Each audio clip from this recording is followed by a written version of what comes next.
Hello, beautiful people. Welcome back to my channel.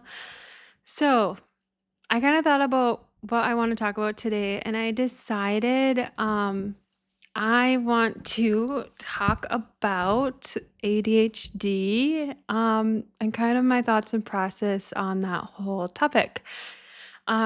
So, for those who haven't seen prior videos, I talk about that I was diagnosed with ADHD a couple years back. Um, I don't remember what year it was, 2020 or 2021 or something like that. I was seeing this therapist, my local area therapy. I don't know. Anyway, I just kind of went to whoever was available. I didn't really look into therapists. Um, I kind of just called, made an appointment, just said, make me an appointment with someone. So I was kind of seeing this therapist. I was in a hard, dark place. I really struggled with on and off depression for majority of my life.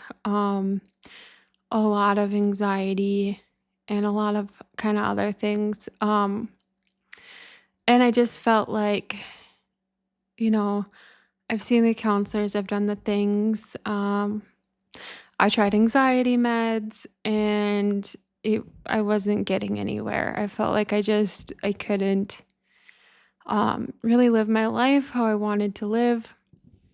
And eventually, I was sent to be tested for ADHD. So I don't know if any of you have ever been diagnosed with ADHD or someone you know has, but especially once you get into adulthood, like adult ADHD is, I guess they tested um, pretty, like, they test, I don't know, thoroughly, if that's the right word. So it was actually like a 3-day long process. I had to come back 3 separate days. I kind of always joke about the fact that you had to come 3 different days and you couldn't be late or they would cancel your appointment. And I think it had like I don't know, a few minute grace period, but I always joked like, oh, that must be the ADHD test because if you make it in time, then you probably don't have ADHD. So kind of a funny truth. I feel like if anyone can relate, I felt like I was all over the place all the time, mentally, physically. Yeah. So I go to this ADHD testing. It's 3 long days worth of testing, or a few hours each day. It was kind of a lot, honestly. I was kind of shocked by how much there was that they looked into. And yeah, so I did all this stuff. And afterwards, I find out that yes, I am diagnosed with ADHD. And they said I had the combo type. And I would not have disagreed with them. I remember getting that diagnosis and feeling like, oh my gosh, this is what I've been looking for. These are the answers I've been seeking. Um, I remember going through all these struggles that I had, and I didn't know that it like was a thing. I didn't realize there was other people in the world who were struggling with the same things I did.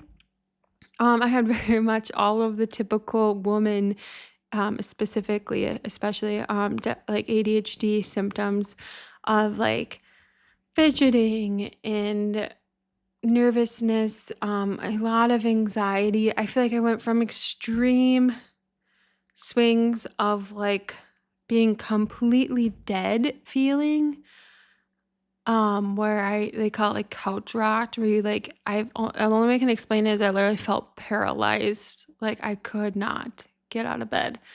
I could not hardly get off the couch. It would take extreme amounts of Caffeine, that's another thing. A lot of addictions, sugar addictions, caffeine addictions, um, using a lot of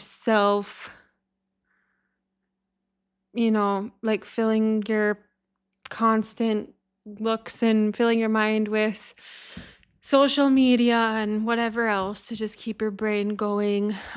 Start 100 projects, never finish a single one, jump from thing to thing to thing, forget where you put everything, go from bouts of doing nothing to like panic cleaning, and then I don't know where I put anything at all. Late for everything. Oh my gosh, I don't even know. The list goes on and on and on. But like all of those ADHD symptoms, like I had them. I had the impulsivities. I had this all of a sudden spontaneously doing things without thought. I'd put myself in debt.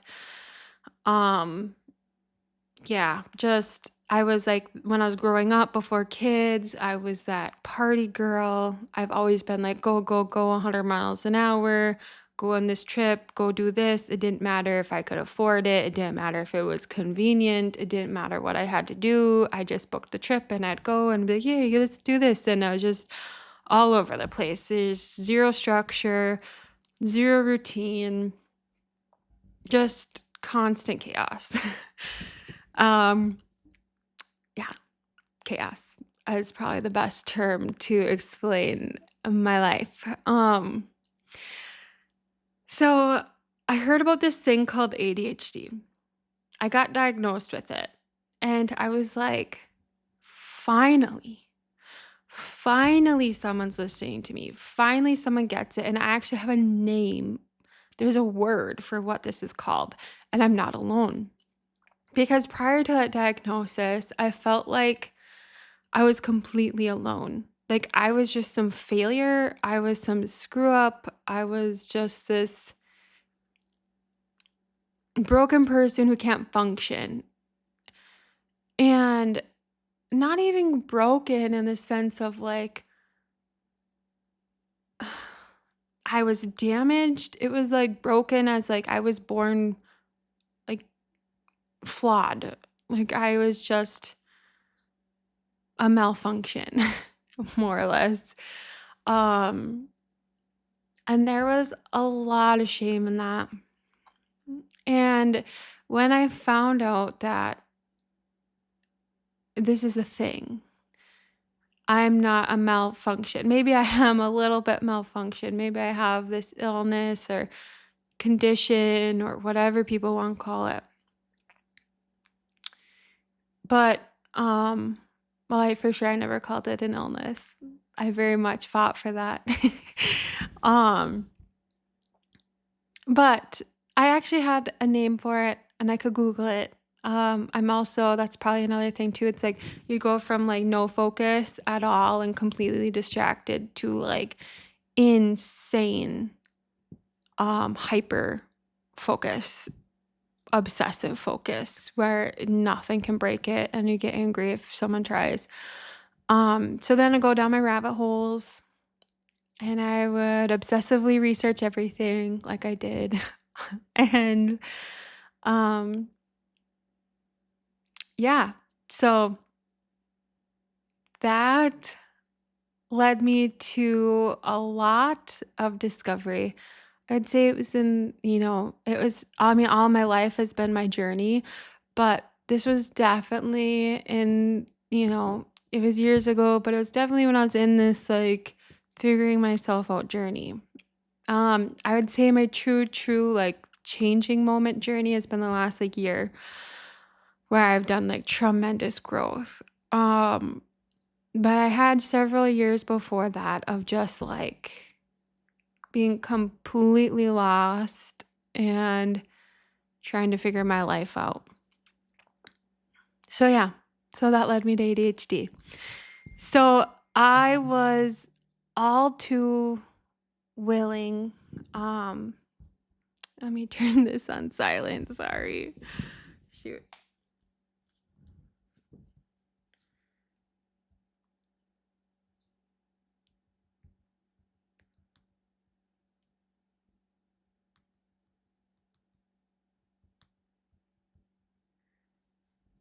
Let's see how I can turn this. Okay. Put on do not disturb. Hopefully that works. Okay. So, where was I? I don't know. Anyway, talking about my ADHD diagnosis. So I was all too just, yeah, all for this diagnosis. I wanted answers. I did obsessive researching and I started finding out a lot of information. I was just like, oh my gosh, this is me. This is my life. This explains everything. So I did what most people with ADHD do, and I got prescribed the medications. So I went through a couple of different kinds. Um, I tried the Concerta, I tried the Ritalin, and then I tried Vyvanse. And what I found with the meds is like, yes, they helped me to be focused in the moment, but I did not like them. I felt like absolute garbage after. I had massive migraines. I had crash very hard, and it made me too focused. It made me too the only way I can like, it almost made me angry. Like it was just like this feeling of like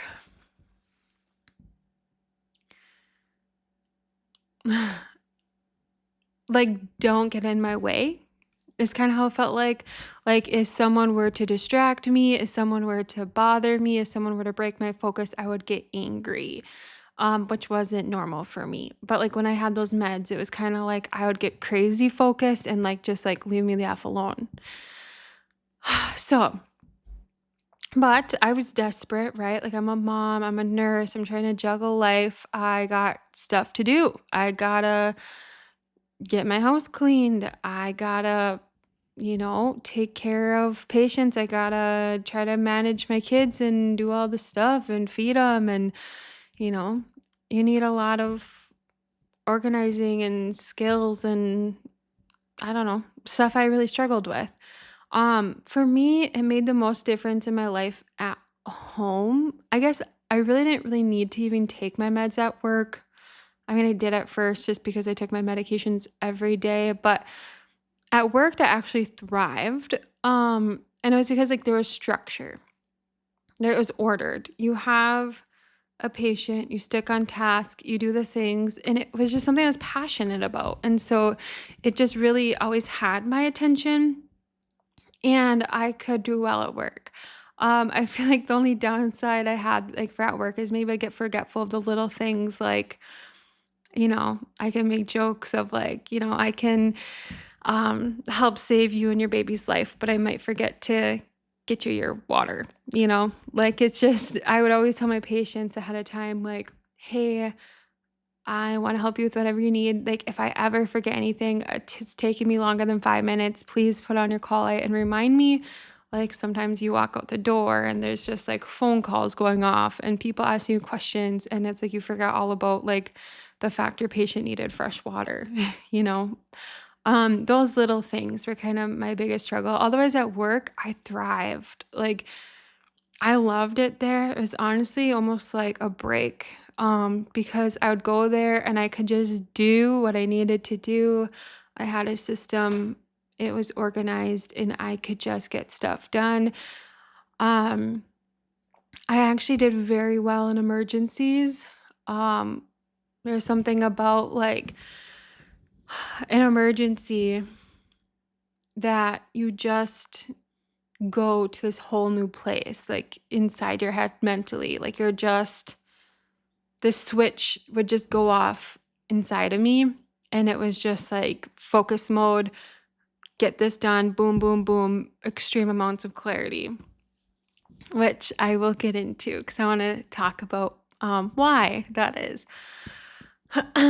So, anyway, yeah, had my ADHD diagnosis and going through the whole process of that over a course of a couple years.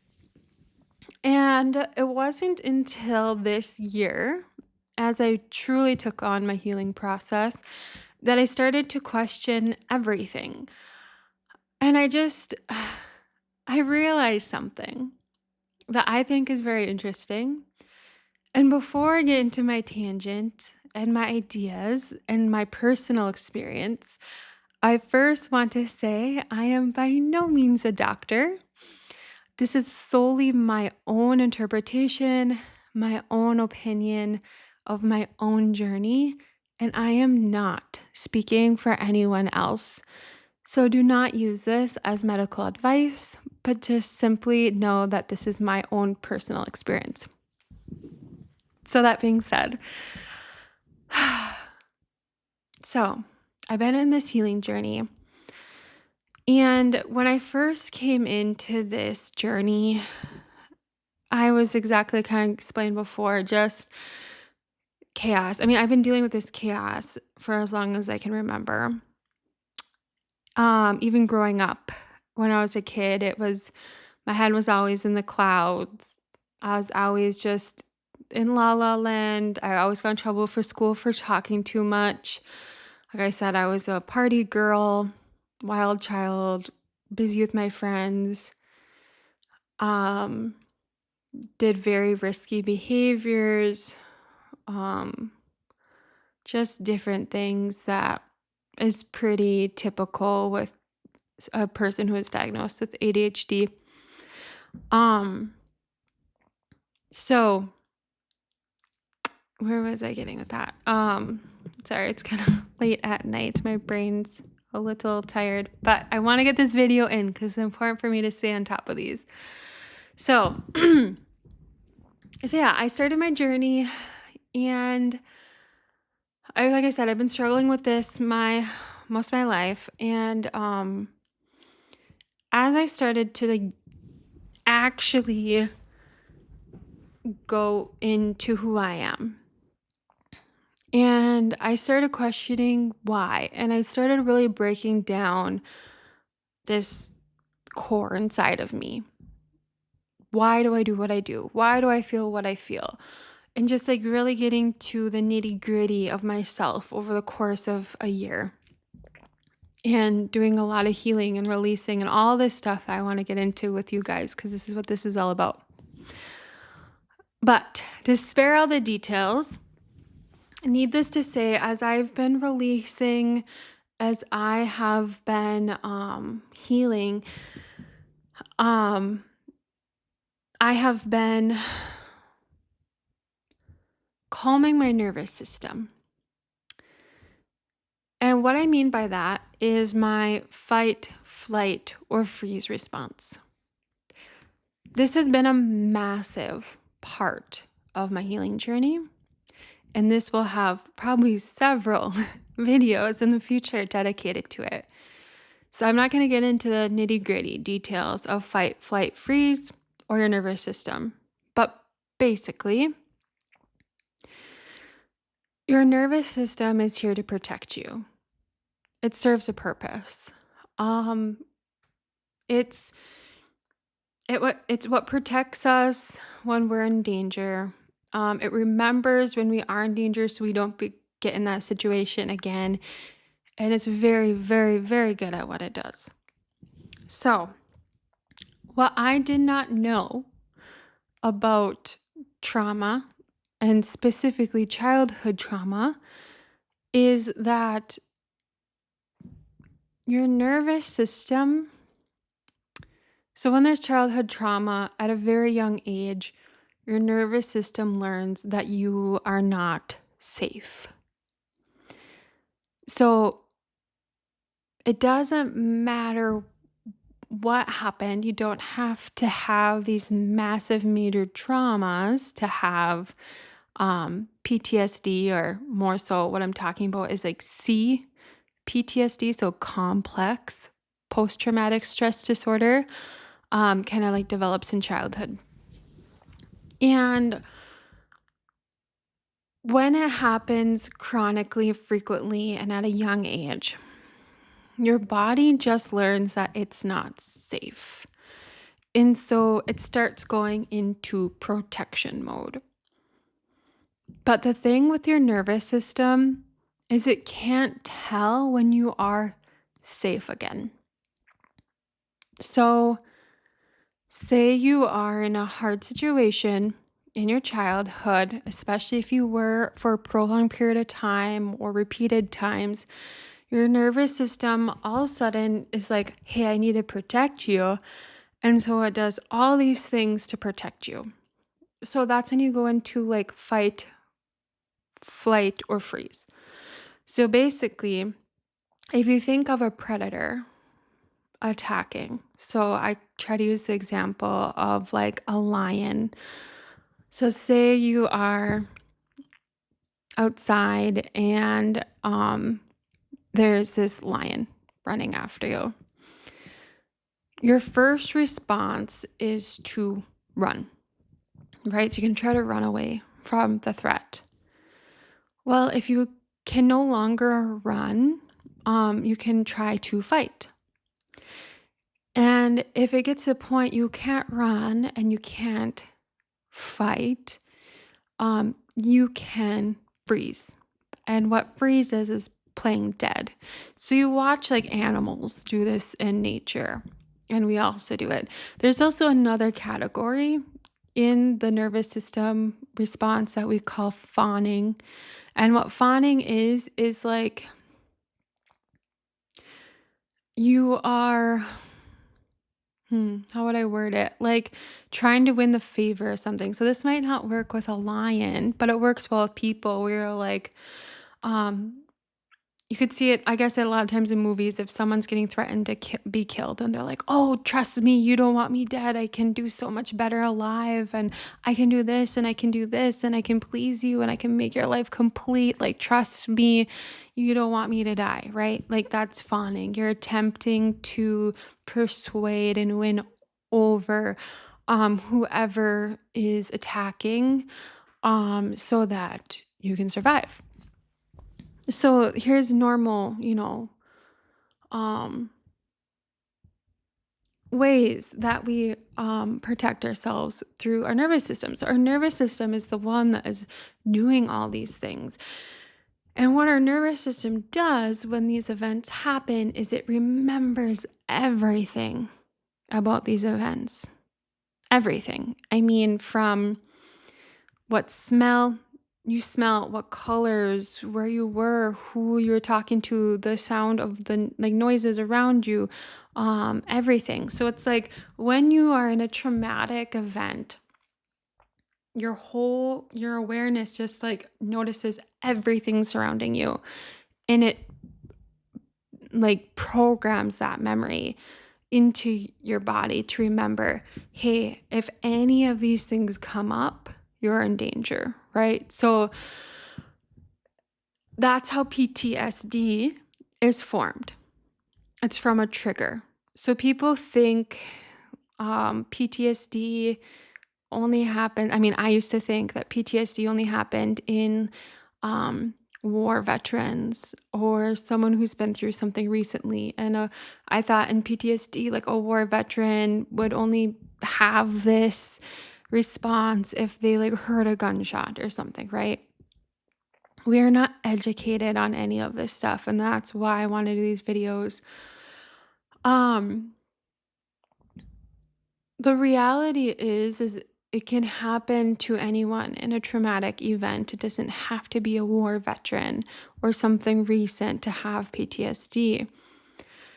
And what I didn't realize as well is a trigger can be anything. So a war vet could be triggered by the color red because something happened and they saw the color red, or they saw this flag that was red. And so now when they see that red color or a flag or whatever it is, it's going to trigger them to whatever that moment was. So like our bodies, our nervous system can't distinguish between that bad thing happened to you and that red flag just happened to be there and had nothing to do with your event. And that when you re-see that same thing, your body can't tell that this is a different situation.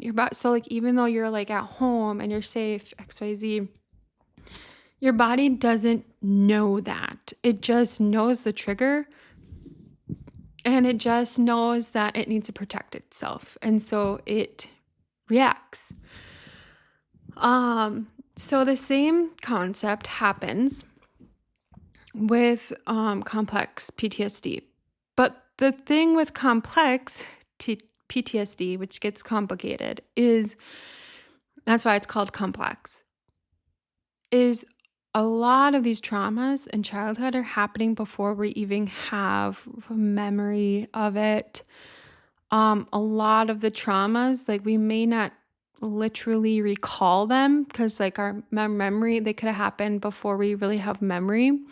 Also, when things are traumatic, we can purposely turn that off so we don't remember that traumatic event. Like that's where like repressed memories come in and flashbacks and all this, which I will talk about on another date because I experienced that as well. But our bodies remember everything. So you may not be able to remember what happened, what was happening around you in that situation, and how you respond to it, but your body does. So what happens over a course of a lifetime is when you are exposed to these traumas again and again, you're living in fight, flight, freeze mode. It becomes the norm. So basically, your body just thinks you're just not safe. And so it's just kind of stuck in survival mode, is what I call it. What I mean by survival mode, and when I get into it in later videos, when I refer to survival mode, what that means to me is your nervous system cannot distinguish the fact that you are now safe. And so your body and your nervous system is living in a way that as if you are still unsafe. So if you think of a person in survival mode, like when we think of survival mode, like someone stranded out in the sea, or someone lost in the jungle, or someone in the middle of a war, right? Like when we think of those, we can easily comprehend survival mode, right? They're literally just trying to survive. When we picture those situations, it's easy for us to imagine what that would be like. They are not concerned about basic, how do I word this? They are so consumed in trying to live. They are consumed by trying to survive, that they don't have room for anything else. And when you are so stuck in survival mode,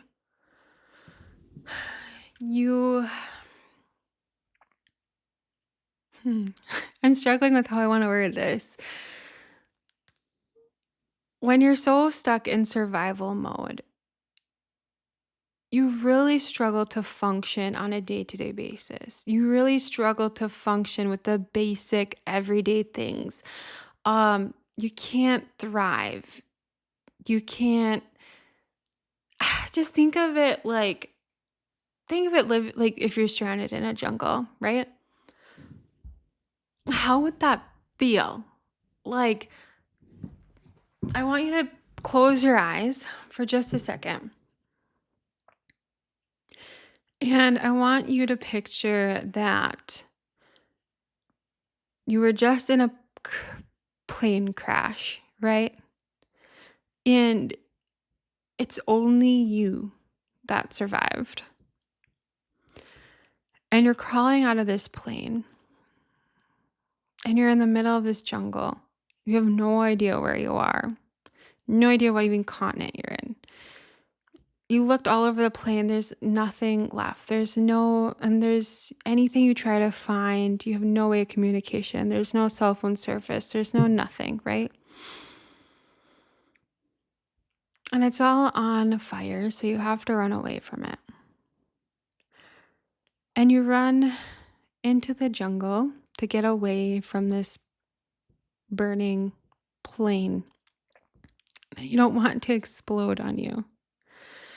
So as you are getting away, you're going through this jungle, and all of a sudden you see this massive snake hanging from the vine.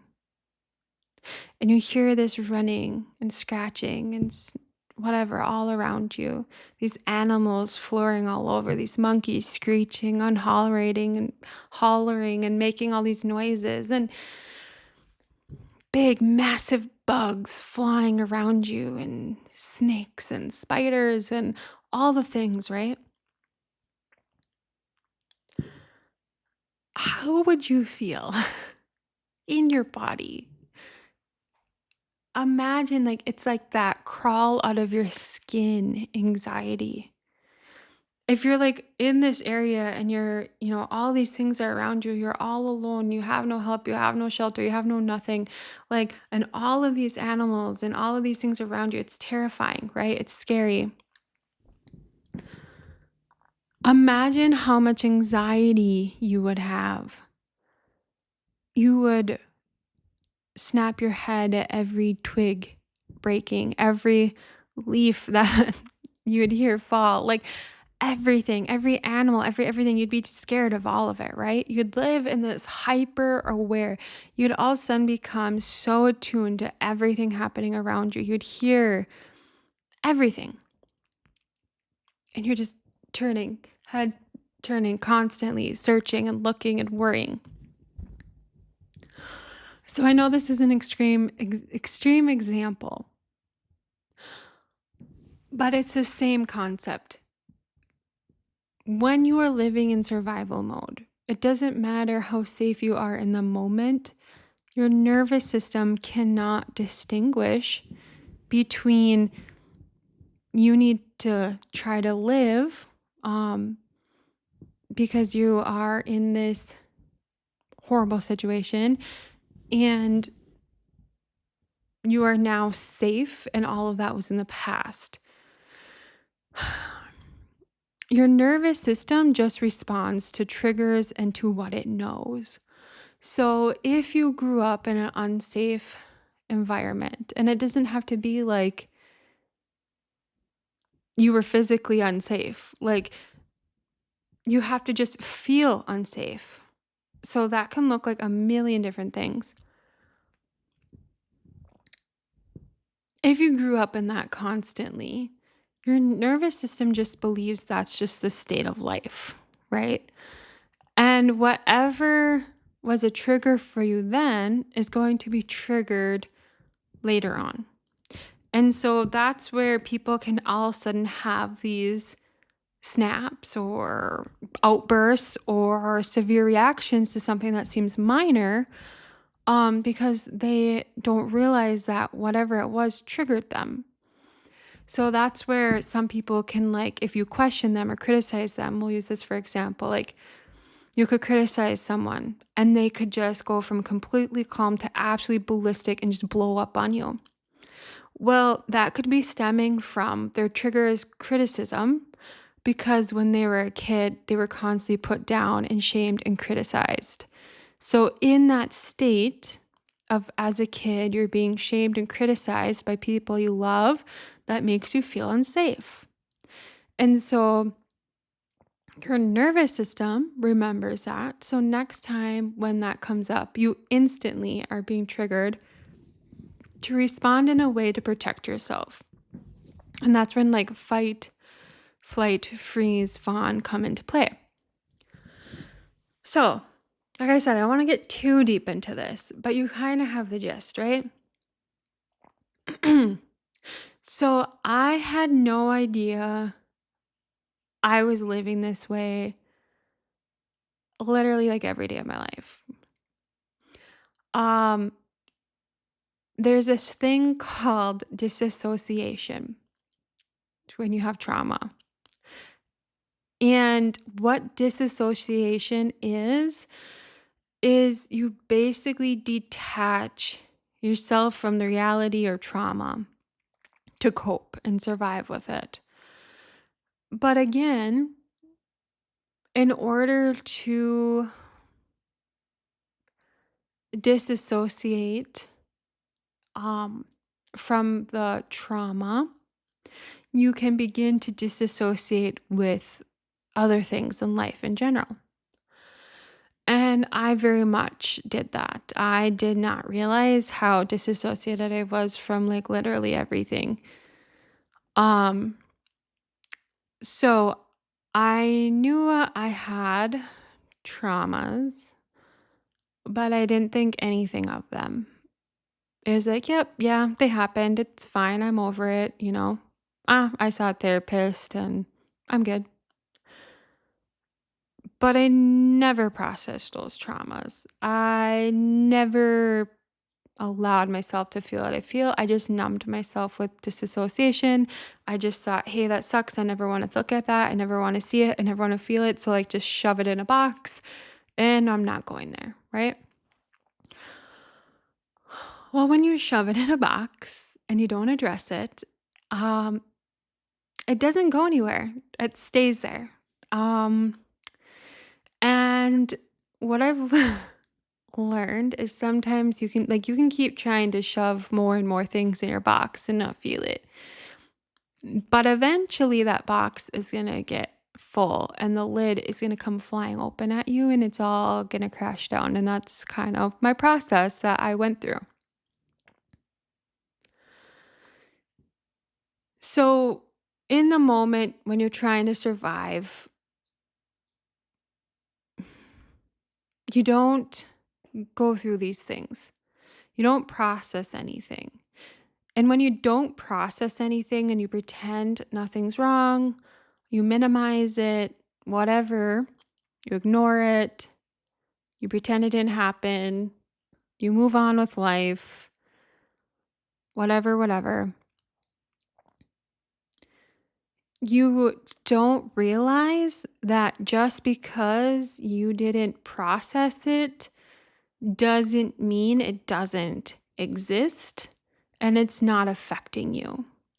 So, what I realized in my trauma healing experience is I had a crap ton of stuff I had stored in my box and in my body. And I just refused to look at any of it. And I didn't realize that any of it was affecting me. And so every day, um, my nervous system was very aware of what I went through and I have a very good nervous system. We have amazing nervous systems and it was very much aware of what I went through and it wanted to make sure it never happens to me again. And so doing what it does best, it was constantly on hyper alert. And what I learned through this whole experience is when your nervous system is so diligent and on hyper alert to care for you so well to make sure nothing ever happens again, it looks like ADHD. This blew my mind. When I was diagnosed with ADHD, I thought I was broken. I thought I was a genetic defect.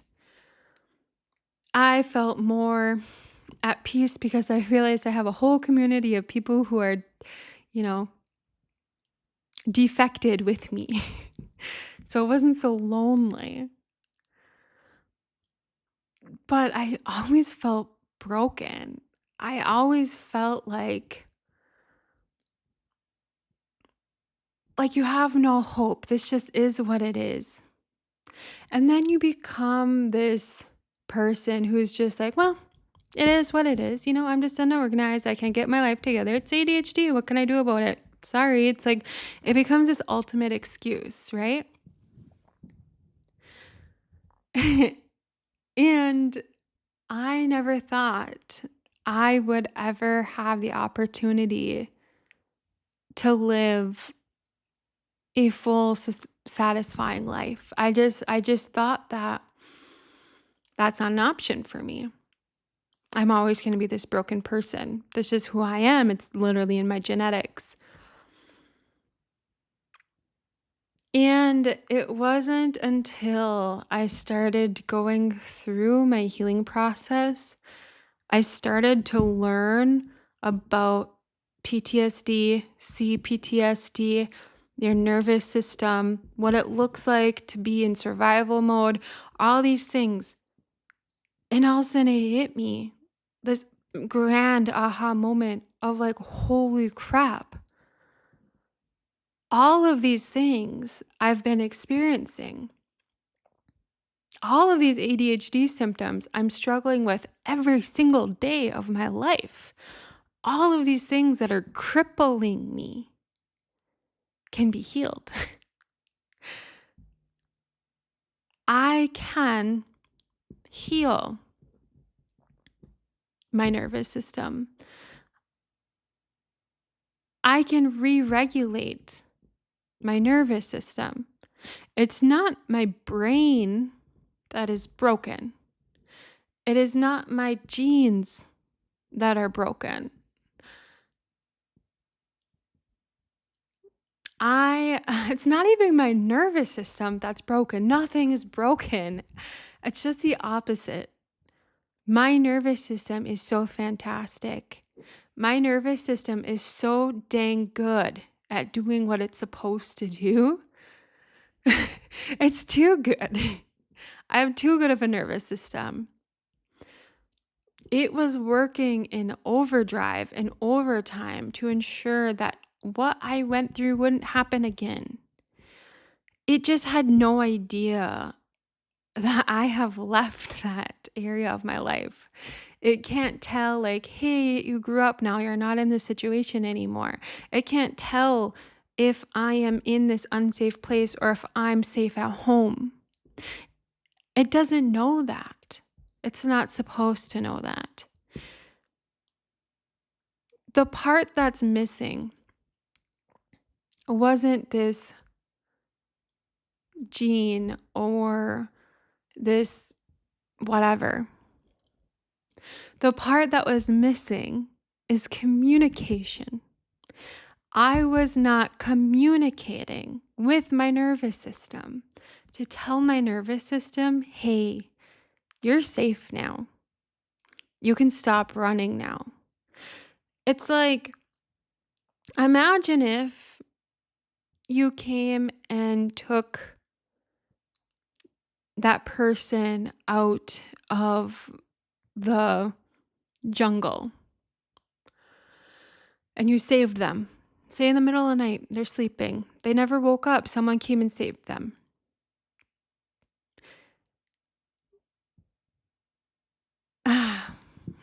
Actually, I have a better idea. I'm going to reword this to make it make more sense.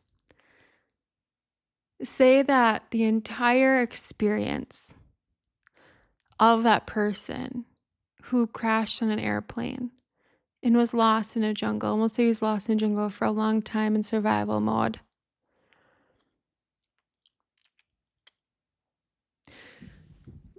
What if the entire thing was virtual reality goggles? And all they needed to do is be told that this isn't real, that you are safe, and to take off the goggles. I don't know if that's the right example. Um, or if it was, a memory of that being the jungle, but now he's pulled out and now he's safe. What I'm trying to get at, sorry, these are probably poor examples. What I'm trying to get at is the problem isn't the nervous system. The problem isn't our bodies. The problem isn't genes.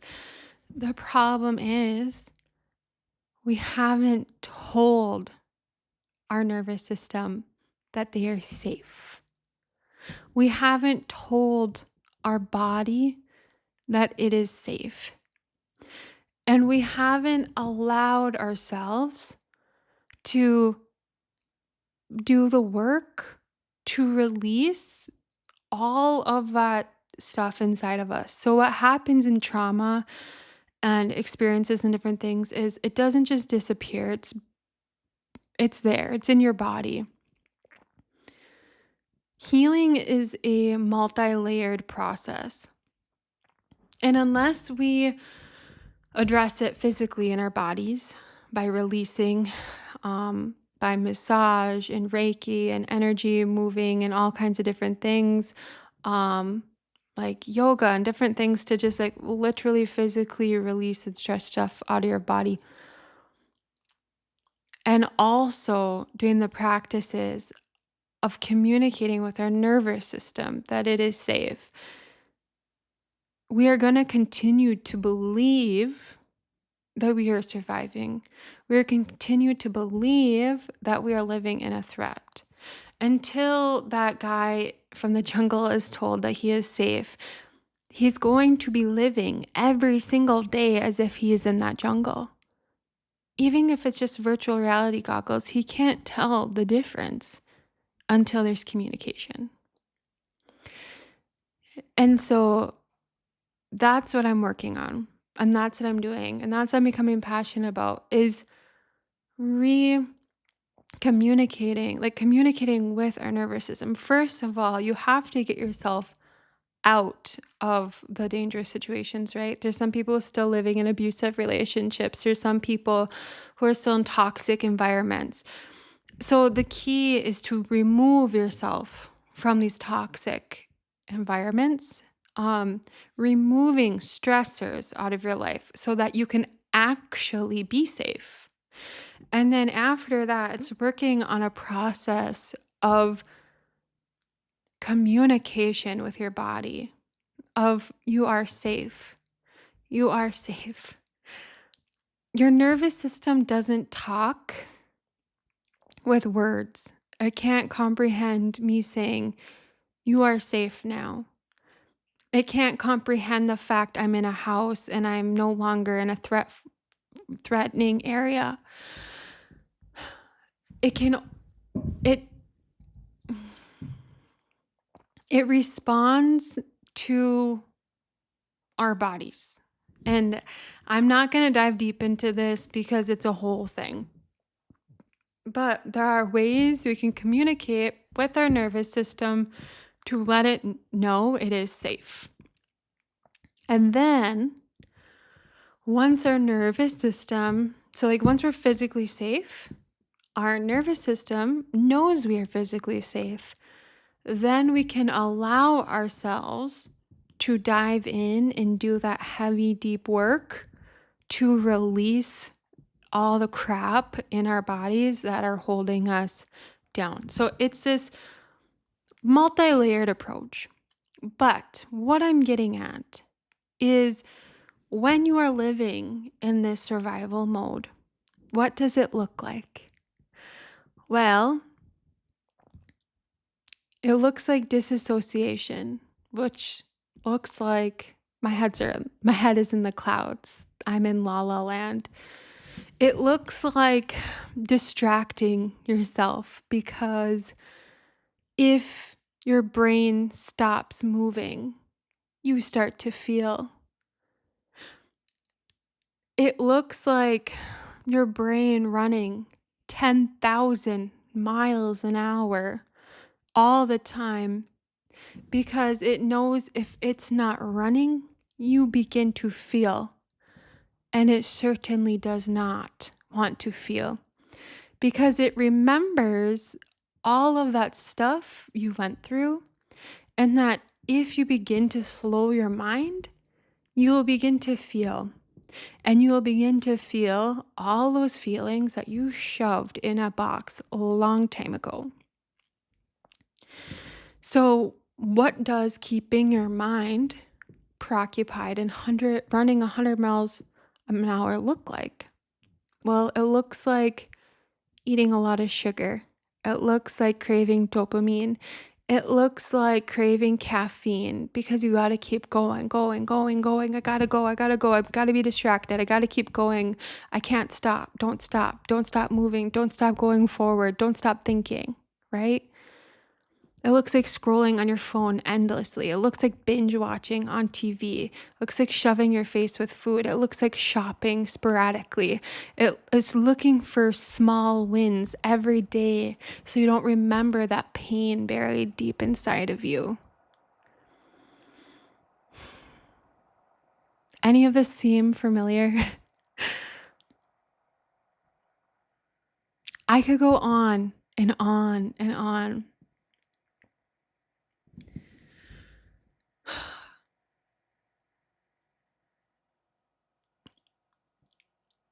But what I'm getting at is there is hope.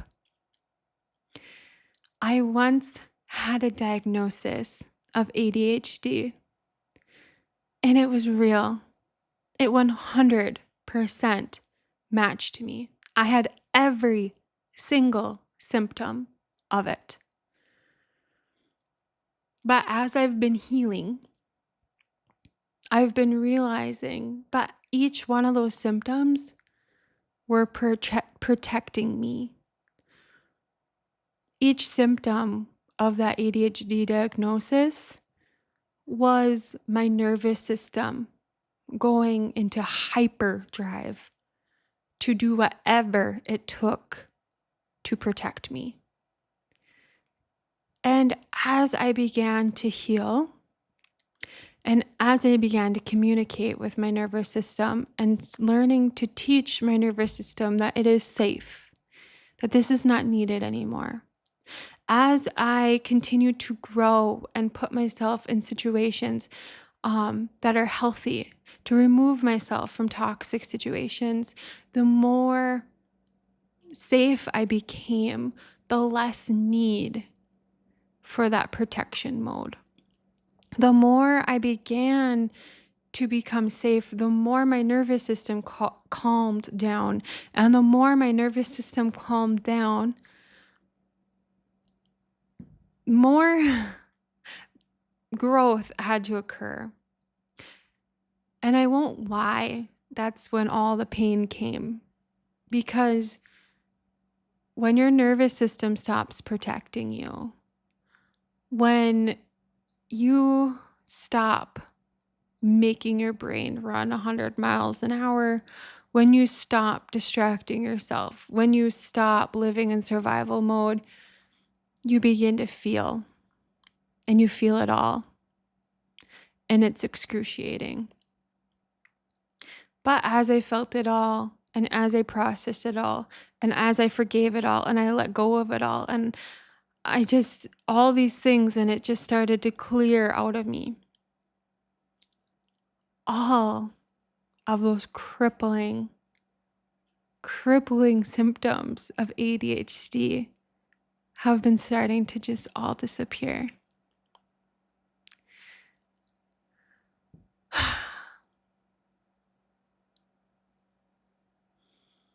Every single day that I'm continuing this journey, I'm beginning to find this life and this hope I never imagined possible. I never, ever, ever thought that I would be capable of doing anything that I'm starting to do now. Never in a million years. Never in a million years did I think I would be talking to you on the computer on YouTube. Nothing would be happening in my life if I didn't go through this journey. I would still be taking my ADHD meds. tapped out, burned out, miserable, crabby, exhausted. I remember having to take my meds just to wake up, just to feel alive. I was so stuck in freeze mode.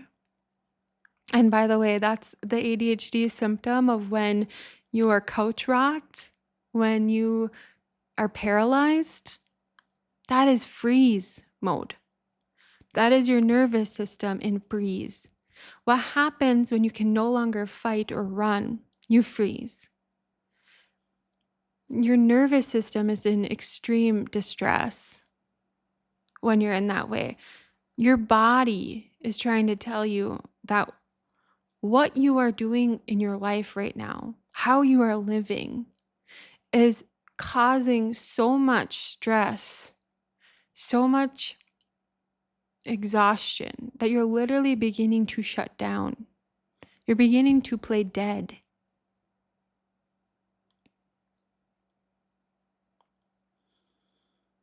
I'm here to tell you, you don't have to go through this anymore.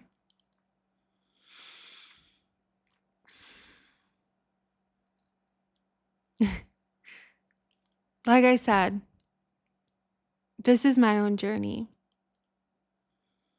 But I am finally realizing for the first time in my life that I have control of my life. You have control of your life.